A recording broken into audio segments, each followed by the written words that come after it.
record of this martyr church is one of the noblest chapters in Christianity.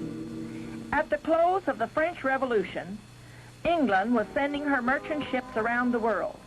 Her sisters met many interesting people who had never heard the gospel.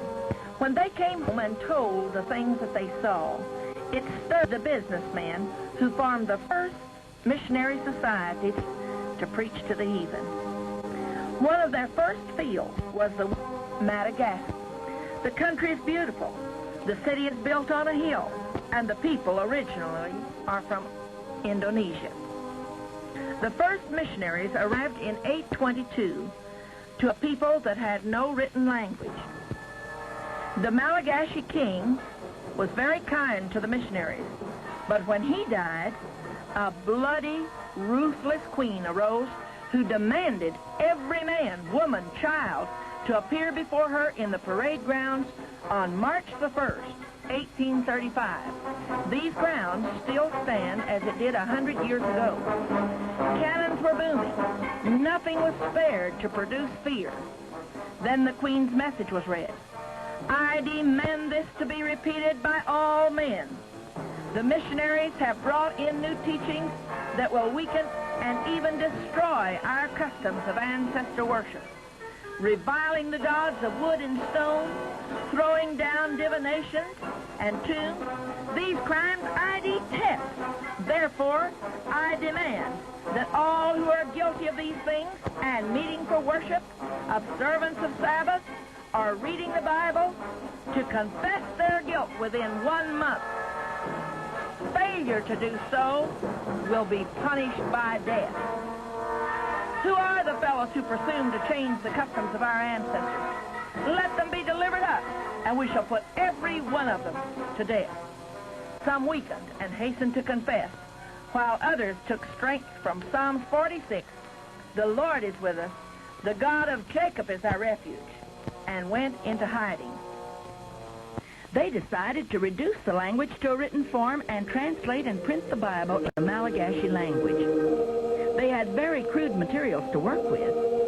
They had to daub the ink on the type with just a brush, and by hand placed each sheet of paper on the type one at a time. This is the first press that arrived in 1826.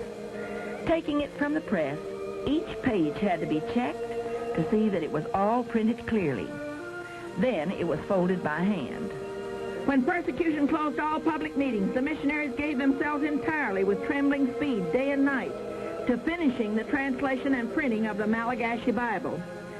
Persecution raged. All the known cruelty of any time was brought into play to try to crush the faith in Jesus Christ. But the gates of hell could not prevail. It only made the flame of love and devotion burn brighter. By the time the Queen ordered them to leave the land, they had buried 70 Bibles and stored several cases of New Testaments in other places. The infant church was left alone, bereaved of its leaders, weakened in numbers, and unorganized. They were left to enter the fiery furnace of the severest tribulation alone, but they entered it with the Bible in their hands. For greater security, the Christians divided the Bibles into smaller portions and hid them among the thatch of their roofs and buried them in the ground or caves or tombs of their ancestors, and at midnight went to the cemetery to unearth the Bible and read it by the light of a tiny candle. The government sent soldiers to search the homes and to destroy all copies of the Bible and kill all Christians. One man walked 60 miles to get a Bible, and when he found it, he pressed it to his heart and said, "This contains the words of eternal life. I will guard it and take care of it as much as I do my own life." A Bible was hidden in the cave that was used as a smallpox hospital. Here the Christians felt free to come and read and sing and pray, for the soldiers would never enter there because they feared the dreaded disease of smallpox. God watched over his word.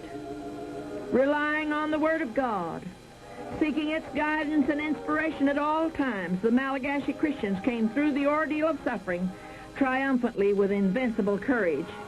Here you can see one of the first Bibles that were printed in 1835. You can see where it's been divided into smaller portions. You can see where it's been wept over. God watched over his word so that the young church could know the way to heaven. Like the heroes of faith, they had trial of cruel mockings and scourgings, yea, moreover, of bonds and imprisonment. They were stoned, they were sown asunder, were tempted, were slain with a sword. They wandered in sheepskins and goatskins, being destitute, afflicted, tormented, of whom the world is not worthy, because they loved this book. Glory be to God. Some dug caves under their houses, but this was not always safe. Moving some boards in the wall of this house, the Queen's soldiers discovered the secret entrance to this cave, and to their fiendish glee found Rosalama, a young woman, reading her Bible. Carrying the Bible out on the points of their spears, they bound the girl and led her to the Queen, who tried to save her because she was so young and beautiful. "She's crazy. Let her go home," the Queen said. But when Rosalama explained she was not crazy, but loved to worship the living God, the Queen raged, "Kill her on the spot!" And while the wild, savage spears of the soldiers pierced her body, she died the first martyr.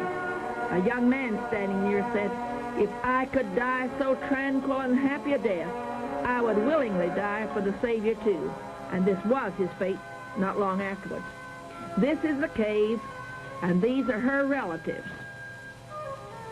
And they're showing you how they used to have to go in secretly to worship and read their Bible. 4 people were burned to the stake. While their bodies burned, they sang praises to God and offered fervent prayers. 14 were hurled headlong over this precipice. This is the Rock of Ruin. One man asked to look on the scene before they hurled him. In silent prayer he stood, and when they hurled him, they could hear him singing the martyr's hymn as he fell to the rocks below. 14 others were stoned to death. 57 were chained by the neck with heavy iron fetters and banished to places where more than half of them died lingering deaths. 200 were sold into slavery. Many were made to drink poison. But at the end, the Queen died. And when the new Queen arose, she announced that the persecution was over. She herself destroyed the state idols, and out from the dense forest came those who had borne deep scars of chains and fetters. Some were almost skeletons, barely able to drag themselves along the road to the capital, but they had endured to the end.